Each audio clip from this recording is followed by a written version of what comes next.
Assalamu alaikum. Welcome to Joel English Academy once again. So today I will teach you right form of verb. I will teach you two rules, the rules number 3 and 4. So let us learn the rule number 3 and 4 of right form of verb. So look at the screen and try to understand what I am trying to make you understand. So এখানে দেখো rule 3 নাম্বারে কিছু adverb of frequency দেওয়া রয়েছে। So adverb of frequency গুলোর মধ্যে রয়েছে always, কি রয়েছে always, regularly, daily, sometimes, often. মজার বিষয় হচ্ছে এই অফটেন এমন একটা শব্দ যেটার অফটেন এবং ওফেন দুইটা উচ্চারণই রাইট হয়।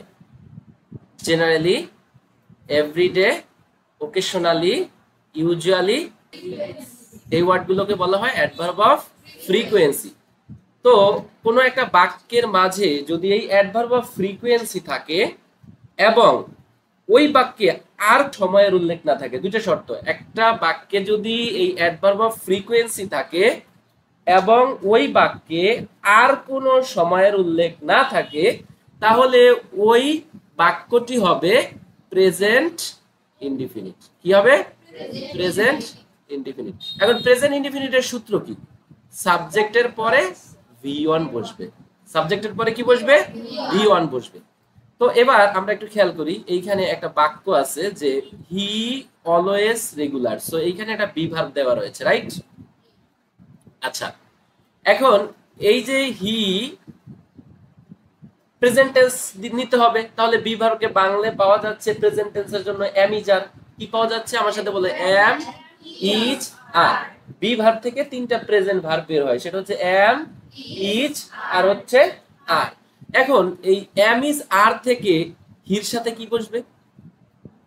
ইজ বসবে, কারণ হি হচ্ছে থার্ড পারসন সিঙ্গুলার নাম্বার, তাই এখানে ভার্বটাও হবে কি সিঙ্গুলার। সো দ্যাটস হোয়াই দেখো হি এইটা কিন্তু ইজ হয়ে গেল, হি ইজ অলওয়েজ রেগুলার। এবার আরেকটা উদাহরণ দেখো যে রাকিব অফটেন ভিজিট আস। এখন খেয়াল করো ব্র্যাকেটের মধ্যে ভিজিট দেওয়া আছে, কি দেওয়া আছে? ভিজিট দেওয়া আছে। এখন আমাদের video lesson part 1 rule number 1 and 2 এর রুল নাম্বার 1 এ লেখা ছিল subject third person singular number হলে ভার্বের সাথে এস বাই এস যোগ হয়।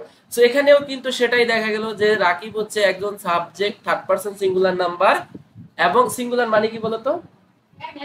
একজন, এক বচন, এক বচন, একটা নাউন একাই। তো এটা রাকিব যেহেতু এক বচন, third person singular number, third person singular number, তাই এইখানে ভিজিট ভার্বের সাথে একটা এস যোগ করতে হবে। ভিজিট ভার্বের সাথে কি যোগ করতে হবে? দ্যাটস হোয়াই এখানে দেখো ভিজিটটা ভিজিটস হয়ে গিয়েছে। তোমরা কি এটা বুঝেছো? বুঝেছো কেন ভিজিটটা ভিজিটস হয়েছে? তোমরা বলো।